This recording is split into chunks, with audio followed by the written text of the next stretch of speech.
आज की वीडियो में कक्षा 10वीं की हिंदी चैप्टर नंबर 7 हिरोशिमा कविता के लेखक जो सच्चिदानंद हीरानंद वात्स्यायन अज्ञा जी, इस चैप्टर का हम ऑब्जेक्टिव क्वेश्चन आंसर और सब्जेक्टिव क्वेश्चन आंसर इस वीडियो में हम आप लोग को बताएंगे। इससे पहले वाले वीडियो में हमने लेखक परिचय और इसका संपूर्ण हिंदी अर्थ बताए थे। तो चलिए हम ऑब्जेक्टिव क्वेश्चन बताते हैं, किस प्रकार के प्रश्न एग्जाम में रहते हैं। तो देखिए किस प्रकार के क्वेश्चन रहते हैं। अज्ञा जी का जन्म 7 मार्च 1911 ईस्वी में हुआ था, यानी कि ऑब्जेक्टिव में ये भी प्रश्न पूछ सकता है। उसके बाद ईस्वी में कुशैया कुशीनगर उत्तर प्रदेश में हुआ, देखिए ये भी प्रश्न बन सकता है। किंतु उनका मूल निवास कहाँ था? करतारपुर पंजाब में था। अज्ञे की माता का नाम व्यंती देवी थी, ये भी एग्जाम में प्रश्न पूछ सकता है। अज्ञे जी की माता जी का क्या नाम था? और पिता का नाम था डॉक्टर हीरानंद शास्त्री, एक प्रख्यात पुरातत्ववेत्ता थे। देखिए उसके बाद जो इम्पोर्टेंट क्वेश्चन बनता है, उनकी प्रमुख कृतियाँ कौन कौन है, ये भी एग्जाम में प्रश्न बनते हैं। तो चलिए देखते हैं कौन कौन प्रमुख कृतियाँ हैं इसकी। काव्य भगनदूत, चिंता, इत्यलम, हरी घास पर क्षणभर, बावड़ा अहेरी, आंगन के पार द्वार, कितनी नावों में कितनी बाढ़, सदानीरा आदि कहानी संग्रह, विपत्थागा, जय दोलिए, तेरे प्रतिरूप, छोड़ा हुआ रास्ता, लौटती बगडंडिया आदि उपन्यास। देखिए उपन्यास भी पूछ सकता है। शेखर एक जीवनी, नदी के द्वीप, अपने अपने अजनबी, यात्रा साहित्य, अरे यायावर रहेगा याद, एक बूंद सहसा मछली, निबंध, त्रिशंकु, आत्मनेपद, अद्यतन, भवंती, अंतरा, शाश्वती आदि नाटक, उत्तर प्रियदर्शी संपादित ग्रंथ, तार सप्तक, दूसरा सप्तक, तीसरा सप्तक, चौथा सप्तक, पुष्करिणी, रूपम्बरा आदि। देखिए उसके बाद ये भी याद कर ले। उसके बाद जो इम्पोर्टेंट प्रश्न बन सकता है, यानी कि अज्ञा जी का देहांत 4 अप्रैल 1987 ईस्वी में उनका देहांत हो गया, अज्ञा जी का। अब जो इससे प्रश्न बन सकता है, यानी कि जो हिरोशिमा कविता है ये कहाँ से लिया गया है? सदानीरा से संकलित। प्रस्तुत कविता उनकी समग्र कविताओं की संग्रह सदानीरा से संकलित है। इस प्रकार के प्रश्न एग्जाम में पूछे जाते हैं, चाहे इस चैप्टर का हो, कविता का या दूसरा कविता का, इस प्रकार के प्रश्न एग्जाम में पूछे जाते हैं। तो इसको भी याद कर लीजिए आप। अब चलते हैं सब्जेक्टिव क्वेश्चन आंसर पर। देखिए पहला सब्जेक्टिव क्वेश्चन आंसर, कविता के प्रथम अनुच्छेद में निकलने वाला सूरज क्या है, वह कैसे निकलता है? उत्तर में देखिए, निकलने वाला सूरज प्रकाश पुंज का गोला नहीं बल्कि अमेरिका द्वारा हिरोशिमा पर गिराया गया अणुबम है। सूरज क्षितिज पर उदय होते हुए दिखाई देता है, किंतु वह सूरज नगर के चौक पर दिखाई देता है। प्रकाश पुंज अंतरिक्ष में नहीं बल्कि धरती से निकलता हुआ दिखाई देता है। और दूसरा नंबर क्वेश्चन देखिए, छाया दिशाहीन सब और क्यों बढ़ पड़ती है, स्पष्ट करें। हिरोशिमा पर गिराया गया अणुबम इतना शक्तिशाली था कि उसकी आग की लपटें चारों तरफ बिखर गई। करुण चीख से वातावरण गोयामान हो गया।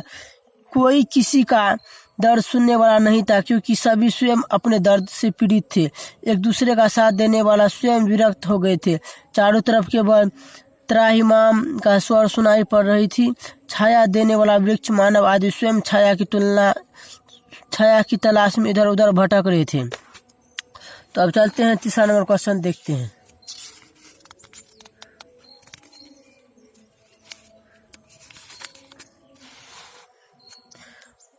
प्रज्वलित क्षण की दोपहरी में कवि का आशय क्या है? अमेरिका द्वारा हिरोशिमा पर दोपहर में ही अणुबम गिराया गया था। कुछ क्षण के लिए उदय होने वाला वह सूरज इतिहास बनकर रख दिया। उस समय में हिरोशिमा वासी इस दंश को झेलने के लिए अपना सर्वस्व समर्पण कर दिए, किंतु आने वाली पीढ़ी भी इस धधकते हुए आग की शिकार रह गई है। अब चलिए चौथा नंबर क्वेश्चन हम आप लोग को बताते हैं।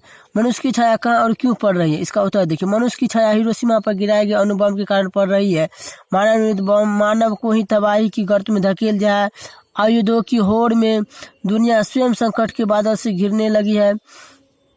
तर्क वितर्क की स्थिति में स्वयं फंसती जा रही है। पांचवा नंबर क्वेश्चन देखिए, हिरोशिमा में मनुष्य की साखी के रूप में क्या है? हिरोशिमा में मनुष्य की साखी के रूप में अमेरिका द्वारा गिराया गया अणुबम है। वर्षों बीत जाने के बाद भी हिरोशिमा वासी उस त्रासदी का दंश झेलने के लिए विवश है। साक्ष्य के रूप में उपस्थित रहने वाला वह काल दिवस आज भी सिहरन पैदा करते रहता है। चलिए व्याख्या वाला क्वेश्चन, 6 का क का। एक दिन सहसा सूरज निकला, इसका उत्तर देखिए। प्रस्तुत पंक्ति सच्चिदानंद हीरानंद वात्स्यायन अज्ञा द्वारा रचित हिरोशिमा का शीर्षक कविता से संकलित है। इसमें कवि हिरोशिमा पर गिराए गए बम और उसकी तबाही का वर्णन किया। अपनी शक्ति प्रदर्शन में अमेरिका भले ही अपने आप गौरवान्वित होता हो, किंतु उस बम की ही सत्य का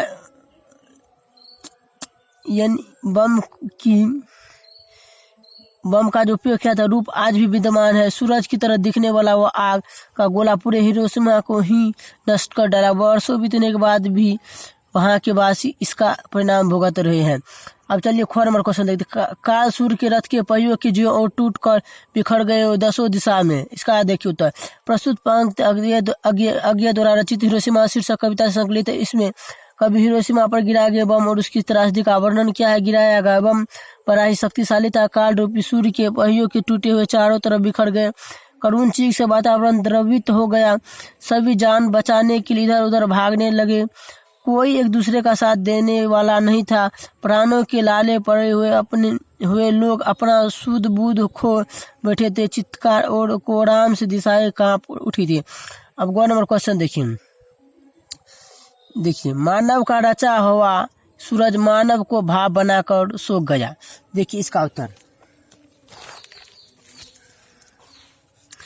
आधुनिक युग में दुनिया आयुधों की होड़ में लगी हुई है। जाने माने हस्तियां जन कल्याण की बात न सोचकर तबाही मचाने के लिए कृतक क्लिपित है। आज सर्वत्र वैश्विक राजनीति के संकट आशंका से जुड़े हुए हर देश अपने आप को परमाणु शक्ति संपन्न बनकर अपने सामर्थ्य को दिखाना चाहता है। अमेरिका द्वारा हिरोशिमा पर गिराया गया अणुबम इसका ज्वलंत उदाहरण है। अमेरिका की बात कौन कहे।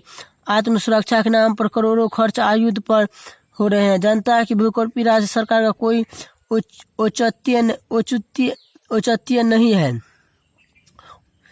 उसे केवल अपना सामर्थ्य प्रदर्शन की चिंता है। कभी वसुदेव कुटुंबकम का नारा दिया जाता था। आज यह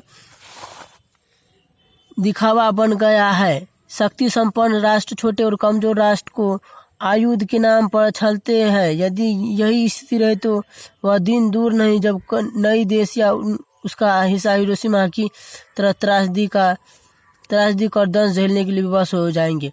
आज के वीडियो में हमने पूरा ऑब्जेक्टिव और सब्जेक्टिव क्वेश्चन हमने बताया आप लोग को। हमारा वीडियो अच्छा लगा तो चैनल को सब्सक्राइब करें।